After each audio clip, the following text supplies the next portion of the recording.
yakatangira pandiri, hora yakatekesana mamoka ndirumura nechiri, hora yakatanga ndiri shiri.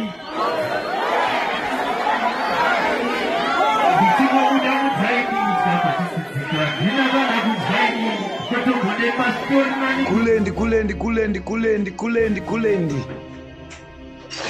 Bata nzeve dzeZANU-PF ndichibata mhuno tichiwera pasi mnin'ina. Bata. Kulen TV.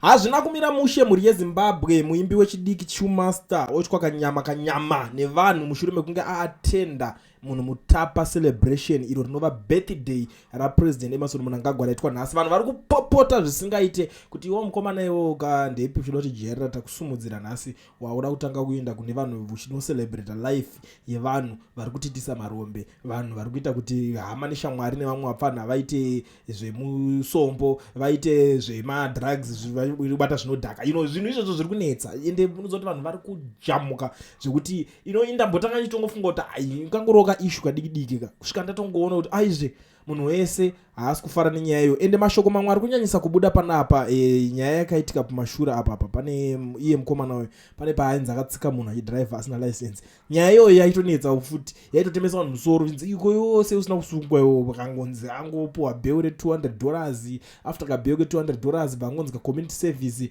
vazodzoswa futi mudare. Nyaya yacho vaizongonzi alright takungokubhana kuti usadhiraivhe mota for the next 9 months. Zvatopera, case closed. Iye hake kuzovolontiyawo zvimwe zvaakazoitawo zvekudawo kwake hake, but it's not part of the judgment zvekuti akati achazopota achita take care of the family yemunhu aita sei anga afa. Zvinhu zviri sensitive ende zvinhu zvekuti zvakavhiringidza vanhu vese ndobva tonga kumunzwira tsitsi zvinowanika, but nhasi manje ndopakunzi naye mukomana mabhawa aperere kwekuita mashows.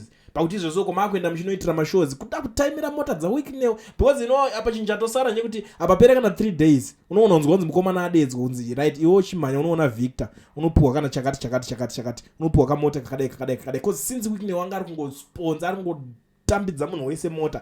It's something like that might happen, but zviri kutaurwa nevanhu ndo pandinoona umwe ari kuanzi after murdering someone with a vehicle. Nyaya iyo irambe ichingodzokorodzwa zvakanyanyisa. Umwe akati what are you celebrating is an indication that in Zimbabwe there are no jobs. In a functional economy you can't draw such crowds on a working day. Nyaya iyo ndamboitaura zvangu, but ameno tingati chi vanhu vese vanoshanda bosi wako anga bosi iwe government yacho pachayo yakataura kuti zvoni it's not a public holiday andinozvona. Saka obvaonekwayo uri kumhanya uri kundoti kikirikikiri wakazara pakazara vanhu mazichaunga ese uchicelebrate but zvese part of celebration zvavo zvokupatwawo. We don't have any problem with that. Kuside kwavo ikoko hatinei nazvo honestly speaking, but zvinhu zvekungoti zviri kungorezwa nevanhu kuti iwo pese pari kutoungana vanhu iwo haufanira kungochitoenda uchinoendatena vanhu ivavo because vanhu vane nzara. You know what, that is the thing uri kuzviona manje. Wari kuti ayoko mungadi imimi muri kuti makamunzvengesa jeri makutongomuti huya kuno mukomana uite se uripe nyaya yako ende kuchashandwa ratobhiza rinigirikini. Ndo imwe issue iri kunyanyosotaurika panapa.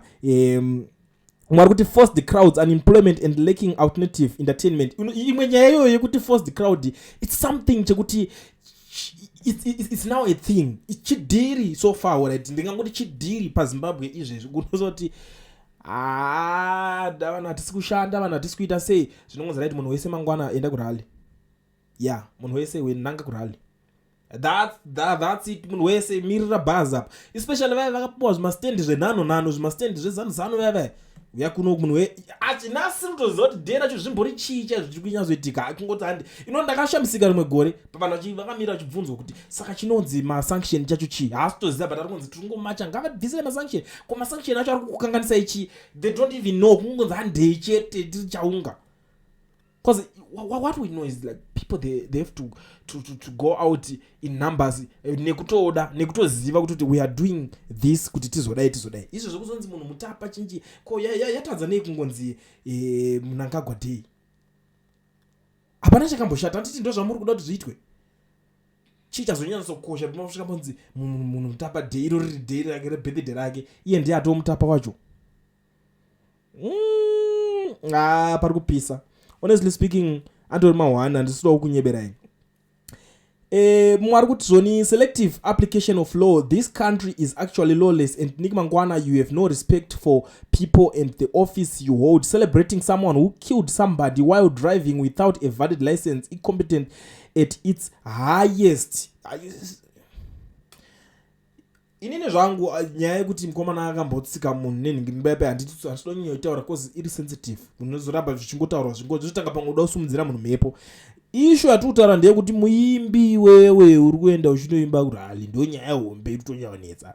Hazvo kuzoti akazoita sei nemunhu zvezveya, it's another topic, it's a topic for another day, kuti tinokwanisa kuzonyatsogara pasi tozotanga kuitaura futi kana muchinge maita se mazvipira kuti ngatidzokoredzei titangidze kuitaura, but for now toda kuti tingowonesana neyo yekuti munhu aenda kunoita sei kunoita zverali ndo yatingangotaura iyo yekuti aenda unoperforma, because zvakawanda zvekutaurika kuti imimi muruda unodai because mukuziva you know very well kuti munhu uyuka muri kutomushandisa chidhiri chekutongokudzwa kuti hapana zvaunotomboita ungaramba ucharamba sei.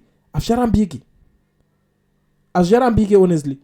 Kungonzi handonoimba kurali wobva wabuda uchita handidi, unobuda uchita handidi kunani, unongo uchita hudie.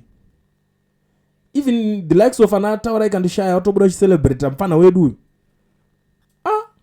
Vanhu vari kupopota kani, vanhu vari kupopota. Chii chakadaro ichocho?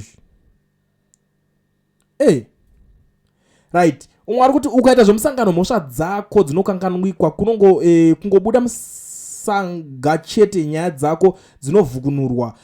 Akachenjera mufana uyo. I'm on my way joining the party, ndine nzara nemhosva pamusoro.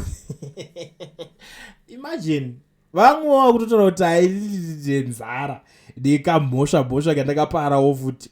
Vari kudzipara ka, vanhu vari kuparamura.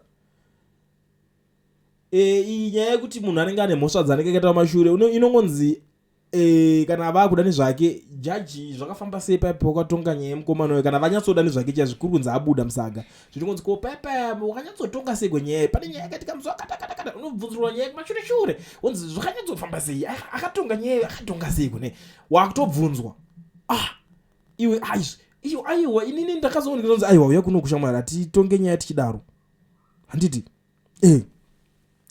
jaji wangovhungwa the next thing akutosiwa jaji then uyo bvanzi nyaya ngaidzokere itangidze kutongwa futi.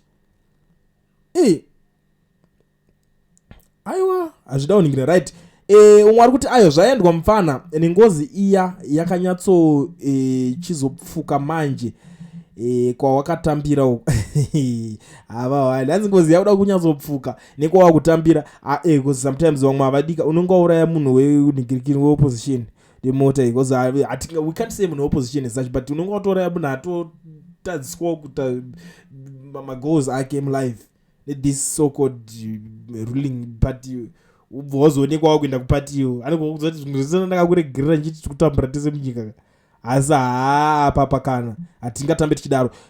Umwe ari kuti zanu nderopa ndiye here anouraya for only 200 pane wandoda kutsikirwawo. It's nice to be in ZANU-PF zvakanaka kuti hawana kamusadaro kwana unozana vanhu vakutotaura kuti adzi ndiye here anouraya vanhu nema$200 chete kangouraya obva atese obhadhira $200 asi pane wandoda kutsikirwa zvinotanga zviri fani so, but ukaona vanhu vakutaura mashoko aya kaya it's always good kuti unyumwe next time musadzokere ipapo cause inisi chatoita kuti nditotaura nyaya iyoyi kai munoziva ndogara ndiri occupied zvekutodaro ndogara ndiri busy handinyanyiso nenyaya idzo dzidzistereki hangu handiti, but ukaona pese pari kuti ndinenge ndakubudikira ndakudzitaura nyaya idzi kuti ayewa ninga soka ndinenge ndichitoitira kuti in future vanhu vazozivawo handi mazviona nditoti in future vanhu vazozivawo kuti zvinhu zvaya zvakaitwa paipayaka pakabhaizika big time ndozvandinenge ndichitoitira kuti ndakazotadza papinini ndakazopera papinini wakapera pakuenda kunocelebrate vanhu vari kutambura nenhamo iwe unenge nezvinhu zvako zvokutoti musociety vanhu vari kukuziva nazvo vari kukuregerera kuti ndingakabhaiza pakadai but in society vekuti munhu wedu mwana akakanganisa obva waoneka kuti ko mwana wacho wakuda kutomugwavira uko. Anyway, without wasting much of your time, maybe nyaya nzara but ndangoti ndipfure nepo bosi spana but now tinosiya, but what I want to say is Chillmaster is watching and akuzozviona kuti ndo zviri kutoitika panapo, ndo zviri kutaurika nevanhu. It's always good, but it's very bad decision waita. Azvisibo, next time musaende kumanhirikina vasiyene navo vakadaro nguva. It's like manhanga achiri matete pasi pachiri panyoro apa, chimbomirai kudaro, chimbomirai. Vanhu vamboita kakukanganwa, mozotanga kuningina bhozi maakutanga kuda kunofumurisa zvinhu zviripo, wakutonzi ndo vakakudairira vanhu ava, ndosaka wakutanga kuita zvauri kuitezvi. Aiwa mawani, but tingadi meno ndiudzei munoionawo sei nyaya itongei mega ya Chillmaster.